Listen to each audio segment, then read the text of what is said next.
তিনি আগামী 25শে ডিসেম্বর, আমি আবার রিপিট করছি যে আগামী 25শে ডিসেম্বর তিনি ঢাকার মাটিতে আমাদের মাঝে এসে পৌঁছবেন।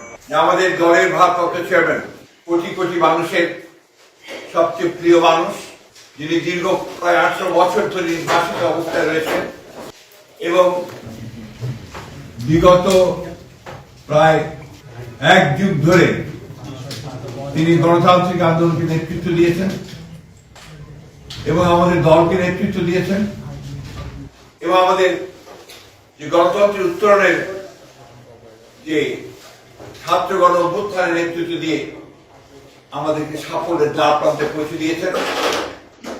আমাদের সেই সংগ্রামী নেতা, এই দেশের গণমানুষের অত্যন্ত প্রিয় মানুষ যারা তারেক রহমান, আমাদের দলের ভারপ্রাপ্ত চেয়ারম্যান, তিনি আগামী 25শে ডিসেম্বর, আমি আবার রিপিট করছি যে আগামী 25শে ডিসেম্বর তিনি ঢাকার মাটিতে আমাদের মাঝে এসে পৌঁছবেন।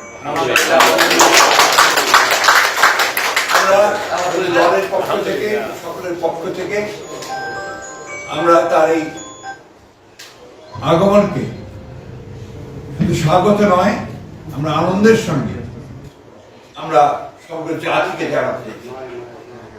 এবং আজকে গণতন্ত্র উত্তরণের পথে যে সমস্ত বাধাগুলো সৃষ্টি হয়েছিল, আমরা মনে করি যে আমাদের ভারপ্রাপ্ত চেয়ারম্যান তারেক রহমান সাহেব দেশে এসে পৌঁছলে সেই সমস্ত বাধা দূর হয়ে যাবে। আপনারা জানেন যে একটা বৈঠক লন্ডনে যেটা সংঘটিত হয়েছিল, আমাদের ভারপ্রাপ্ত চেয়ারম্যান এবং বর্তমান প্রধান উপদেষ্টা লন্ডনে যে সভাটি হয়েছিল, সেই সভায় সিদ্ধান্ত হয়েছিল যে ফেব্রুয়ারি মাসের মধ্যবর্তী সময় নির্বাচন অনুষ্ঠিত হবে। ফলে আমাদের নির্বাচন সম্পর্কে যতটুকু আপনার সংখ্যা ছিল সেটা চলে গিয়েছিল। ক্রীড়া পার্টি যে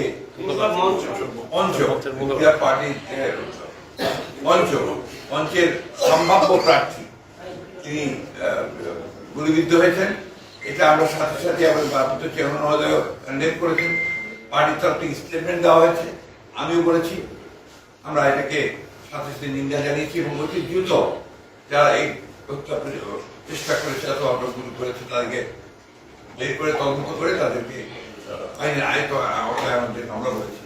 আমরা একথা বলেছি যে এই ঘটনা থেকে প্রমাণিত হয় যে সমস্ত অপশক্তি এই দেশে এই নির্বাচনকে বানচাল করার জন্য, নির্বাচনটাকে যাতে না হয় তারা সেই চেষ্টা করার জন্য যারা কাজ করছে, তাদের একটা চক্রান্ত বলে আমরা মনে করি। কিভাবে আমরা স্টেটমেন্ট দিয়েছি এবং সব আরো দুর্ভাগ্য যে এটা না বলে আমি পারছি না যে আমাদের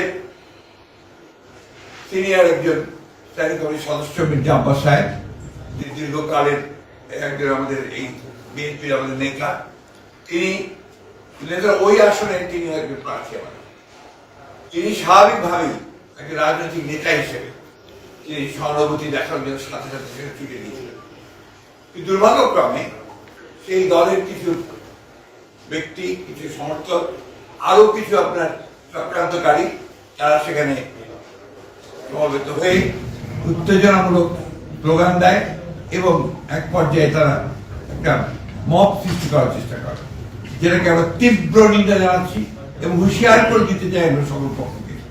এই ধরনের আচরণ করতে গেলে বিএনপি বসে থাকবে না, বিএনপি তার জবাব সাথে সাথে।